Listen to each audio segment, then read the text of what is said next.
ऑट्रा business park, Oros Phata, Mumbai Goa highway touch, mall, retail wholesale market, commercial residential अशा एकूण 9 विंगचा भव्य प्रकल्प, 260 दुकानगाळे आणि 56 सदनिकांचे भव्य व्यापारी संकुल, 120 स्क्वेअर फूट पासून 3000 स्क्वेअर फूट पर्यंत गाळे भाड्यानं आणि विकत मिळतील। मर्यादित काळासाठी ऑफर, 10,50,000 पासून व्यापारी गाळे, सदनिका उपलब्ध, नियम आणि अटी लागू। संपर्क 8530 33 34 11।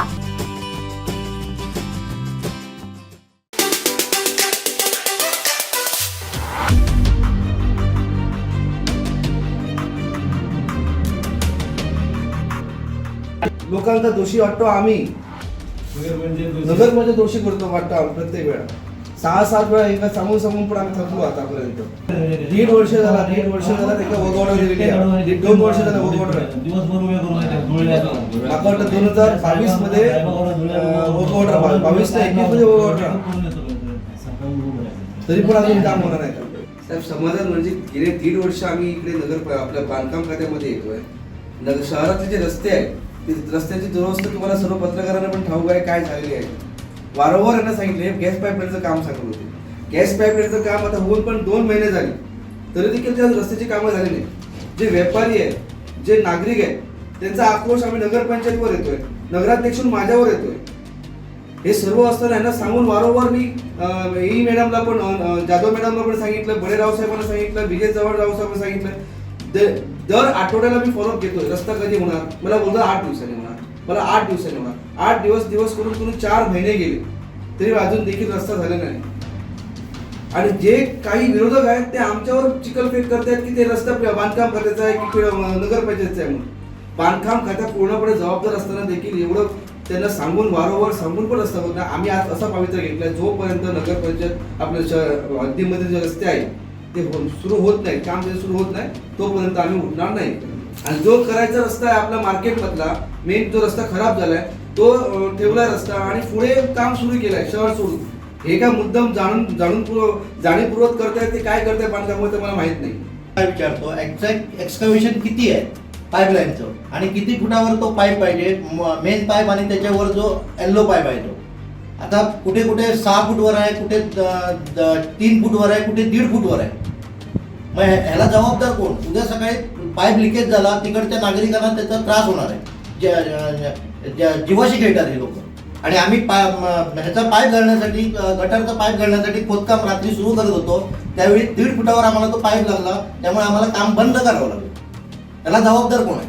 12 वाजले तरी अधिकारी एक पण इकडे उपस्थित नाहीये। आपले हे कोणते नवीनच अधिकारी आपण बसलेले आहेत ते पण काय ठाऊक नाही म्हणजे दोडामागला वाळीत टाकले आहे की मला प्रश्न पडला आहे। दोडामागची जनता नाही आहे असं वाटू लागलंय मला। अधिकारी फक्त येतात, ते फक्त टेंडर फ्लॅश करण्यासाठी येतात आणि काय करायला येत नाही। नमस्कार। कसई दोडामार्ग नगरपंचायत हद्दीतील जे मुख्य राज्यमार्ग आहे, दोडामार्ग आई आणि दोडामार्ग विजगर या दोन्ही राज्यमार्गांच्या अगदी गांधी चौकापासून अर्धा किलोमीटरचा पॅसेज जो आहे त्याचं गेल्या वर्षी नूतनीकरण करण्यात आलं नव्हतं। MNGL गॅस पाईपलाईन टाकल्यानंतर याचं नूतनीकरण होईल अशी माहिती या ठिकाणी बांधकाम विभागाचे अधिकारी देत होते। मात्र वारंवार पाठपुरावा करून MNGLची गॅस पाईपलाईन घालून जवळपास महिना झाला, मात्र अजूनही सुरुवात झाली नाही। आणि हाच धागा पकडून आज कसई दोडामार्ग नगरपंचायतचे नगराध्यक्ष चेतन चव्हाण, उपनगराध्यक्ष देवीदास गवस आणि जे बांधकाम सभापती आहेत नितीन मणेरकर आणि बाकी सर्व नगरसेवक जे आहेत सत्ताधारी, ते या ठिकाणी त्यांनी धडक दिलेली आहे बांधकाम विभागाच्या कार्यालयावर। जोपर्यंत शहरातील या दुरावस्था झालेल्या राज्यमार्गाचं नूतनीकरण सुरू होत नाही तोपर्यंत आपण इथून हटणार नाही, असा आक्रमक पवित्रा दोडामार्ग शहराच्या नगराध्यक्षांनी आणि त्यांच्या टीमने घेतलेला आहे।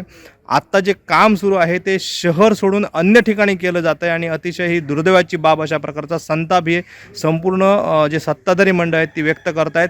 या ठिकाणी बांधकामचे अधिकारी उपस्थित नसल्याने सुद्धा नाराजी व्यक्त केलेली आहे। मात्र जोपर्यंत बांधकामचे अधिकारी येत नाहीत, प्रत्यक्ष काम सुरू होत नाही, तोपर्यंत आपण इथून हटणार नाही अशा प्रकारचा आक्रमक पवित्रा नगरपंचायतच्या पदाधिकाऱ्यांनी घेतल्याने नेमकं काय घडतंय, दोडामार्ग शहरातील रस्ते आजच सुरू होतात का हे पाहणं औत्सुक्याचं ठरणार आहे। कोकण 7 लाईव्हसाठी संदीप देसाई, दोडामार्ग। हे बातमीपत्र आणि आमच्या संपूर्ण दिवसभरातले अपडेट्स आपण पाहू शकता मोबाईल ॲपवर लगेचच प्ले स्टोअर वर जा आणि डाउनलोड करा कोकण 7 लाईव्हचं मोबाईल ॲप.